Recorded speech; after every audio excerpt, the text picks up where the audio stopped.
ఇట్టే ముగిసిపోతాయి. చూస్తా చూస్తా మూడో ఏడాది కూడా వేగంగా గడిచిపోతూ ఉన్న పరిస్థితులు కూడా చూస్తూ ఉన్నాం. ఈ క్రమంలో ప్రతి ఇంట్లో కూడా ఇప్పటికే చర్చ మొదలైంది. మామూలుగా 2 సంవత్సరాలు పూర్తయిపోయి 3వ సంవత్సరం నడుస్తూ ఉన్నప్పుడు ఏ పార్టీకైనా కూడా ఏ ప్రభుత్వానికైనా కూడా యాంటీ ఇన్కంబెన్సీ అన్నది మామూలుగా ఈ స్థాయిలో ఏదన్నా ఉంటే ఉంటుంది. బాగా చేస్తే అసలు మామూలుగా అయితే మనలాంటి పాలన చేస్తే అసలు ఉండకూడదు. కానీ చంద్రబాబు నాయుడు గారు లాంటి పాలన చూసినప్పుడు మాత్రం మామూలుగా అయితే ఈ స్థాయిలో ఎక్కడన్నా ఉండేదాన్ని ఈ స్థాయిలో ఇప్పటికే కనిపిస్తూ ఉంది. ప్రభుత్వం మీద వ్యతిరేకత ప్రతి ఇంట్లో కూడా ఈరోజు చర్చ జరుగుతూ ఉంది.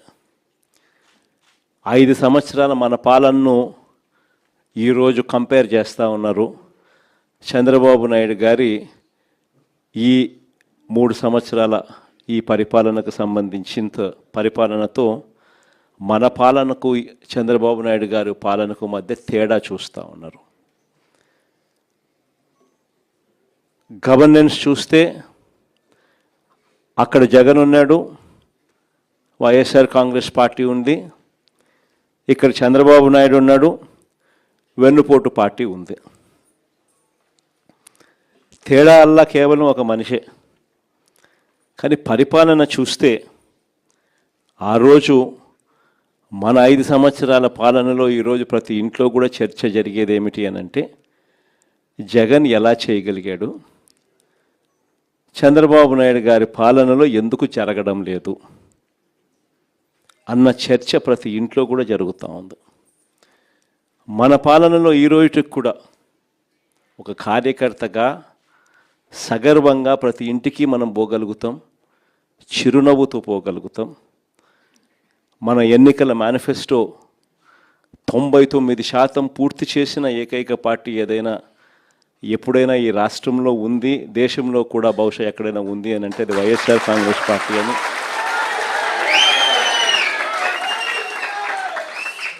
సగర్వంగా చిరునవ్వుతో ప్రతి ఇంటికి వెళ్ళి మా పాలనలో ఇలా జరిగింది అని చెప్పి కూడా గొప్పగా మనం చెప్పుకోగలుగుతాం. ఈరోజు మన పాలనకు చంద్రబాబు నాయుడు గారి పాలనకు తేడా ప్రతి ఇంట్లో కూడా కంటికి కనిపిస్తూ ఉంది. ఎవరైనా చంద్రబాబు నాయుడు గారిని అడిగితే రెడ్ బుక్ రాజ్యం, ప్రశ్నించే గొంతు మీద కేసులు, అక్రమ కేసులు, మామూలు కేసులు కూడా కాదు, అక్రమ కేసులు, అరెస్టులు రొటీన్గా సాగుతూ ఉన్నాయి. ఈ లెవెల్లో రొటీన్గా సాగుతూ ఉన్నాయి అని అంటే లా అండ్ ఆర్డర్ అనేది గాడి తప్పింది. ఎందుకనంటే ఎప్పుడైతే పోలీసులను నువ్వు ఈ మాదిరిగా ఉపయోగించుకోవడం మొదలు పెడతావు అప్పుడు ఆటోమేటిక్లీ గాడ్ అనేది తప్పిపోతుంది. ఈరోజు గాడి ఏ స్థాయిలో గాడి తప్పిందో మీరంతా కూడా చూస్తూ ఉన్నారు. మీ రాజమండ్రిలోనే జరిగిన ఘటన చిన్న ఉదాహరణ చెప్తా. ప్రియాంక అని చెప్పి డాక్టర్ ప్రియాంక అని చెప్పి ఓ పోస్ట్ గ్రాడ్యుయేట్ స్టూడెంట్ కళ్ళ ముందర కనిపిస్తూ ఉంది. సోషల్ మీడియాలో వీడియోస్ చూస్తే వైరల్ అవుతూ ఉన్నాయి. వీడియోస్ చూస్తే నిజంగా బాధ అనిపిస్తుంది. తాగిన మైకంలో మత్తులో, అది మరి గాంజాయా లేకపోతే మద్యమా ఏమో కానీ ఆ మత్తులో గుద్దడం ఒకసారి కూడా కాదు, గుద్దిన తర్వాత మళ్ళీ గుద్దుకుంటూ వెళ్ళిపోవడం. అటువంటి వాళ్ళ మీద చంద్రబాబు నాయుడు గారి గవర్నమెంట్లో ఏం కేసు పెట్టినారు? సరైన సెక్షన్లలో కేసులు కూడా పెట్టే కార్యక్రమం కూడా జరగల. చివరికి ఆ పాప నాన్న బాధతో మాట్లాడితే వైఎస్ఆర్ కాంగ్రెస్ పార్టీ అన్ని రకాలుగా తోడుగా నిలబడి ఆ కుటుంబానికి అండగా నిలబడితే ప్రజలు వైఎస్ఆర్ కాంగ్రెస్ పార్టీకి సంబంధించిన కార్యకర్తలు అందరూ కూడా ఏకమై ప్రొటెస్ట్ తెలిపితే చంద్రబాబు నాయుడు గారు అయినా కూడా మనసు కరగని పరిస్థితిలో ఆ ప్రభుత్వం ఉంది. మరోవైపున చూస్తే దొంగ కేసులు ఏ స్థాయిలో ఉన్నాయి. మన అప్పలరాజు డాక్టర్ శ్రీకాకుళం ఒకసారి చూస్తే పాపం అప్పలరాజు కొడుకు బైక్ యాక్సిడెంటు, కారు కాదు, 18 ఏళ్ళ పిల్లోడు, బైక్ యాక్సిడెంటు. పాపం బైక్ యాక్సిడెంట్ పొరపాటున జరిగితే వెంటనే ఆ పిల్లోడు 108కి వెంటనే ఆ పిల్లోడే ఫోన్ చేసినాడు ఆపి. ఆ ఒక గొర్రెల కాపర్ని గుద్దిన అతన్ని పాపం తానే సిపిఆర్ కూడా చేసినాడు. మళ్ళా అప్పలరాజే మళ్ళీ పోలీసులకు కూడా ఫోన్ చేసి కూడా పిలిపించినాడు. అప్పలరాజు మీద పెట్టిన కేసు ఏంది? మర్డర్ కేసు అంట. కుట్ర అంట మర్డర్. ఇక్కడేమో రాజమండ్రిలో మత్తులో గుద్దిన చోట మళ్ళా గుద్ది రెండు మూడు సార్లు గుద్ది ఆపకుండా వెళ్ళిపోతే ఏమి చిన్న చిన్న సెక్షన్లతో కేసు కళ్ళ ముందర కనిపిస్తూ ఉంది. ఇదే కార్యక్రమం ఇంకా 4 అడుగులు ముందుకేస్తే నివ్వరిపోయే, రాష్ట్రం మొత్తం నివ్వరిపోయే విషయాలు. అద్దంకిలో తాగిన మత్తులో డ్రైవర్ ఫుల్గా మత్తులో ఉన్నాడు. వెనకాల కూర్చున్న ప్యాసింజర్లు 2 ఎస్ఐలు సివిల్ డ్రెస్లో ఫుల్గా మత్తులో ఉన్నారు. వాళ్ళ కారు ఆటోను గుద్దినప్పుడు గ్రామస్తులు అందరూ చుట్టుముట్టినారు. డ్రైవరు మత్తులో ఉన్నారు, ప్యాసింజర్లు మత్తులో ఉన్నారు. డిక్కీ ఓపెన్ చేస్తే డిక్కీలో గంజాయి, డబ్బులు, పోలీసు యూనిఫాము. ట్రాన్స్పోర్ట్ చేస్తున్నది ఎవరు? కారులో ఉండేది ఎవరు? 2 ఎస్ఐలు. ఫోన్ చేస్తే సిఐ వచ్చినాడు.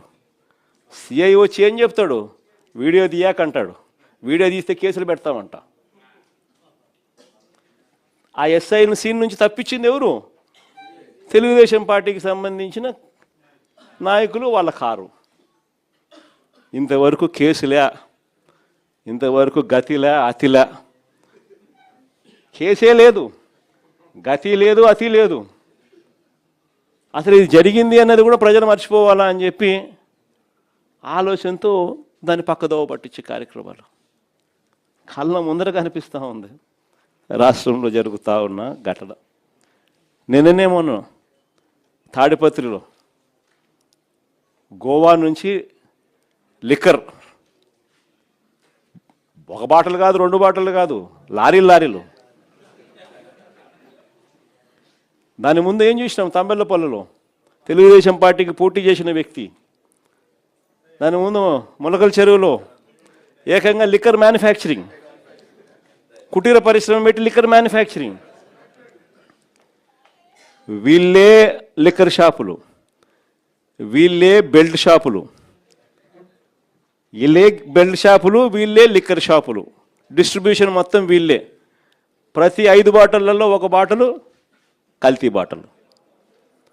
4 రౌండ్లు అయిపోయినాక ఏం తాగుతున్నాడో ఎవడికి తెలియదు.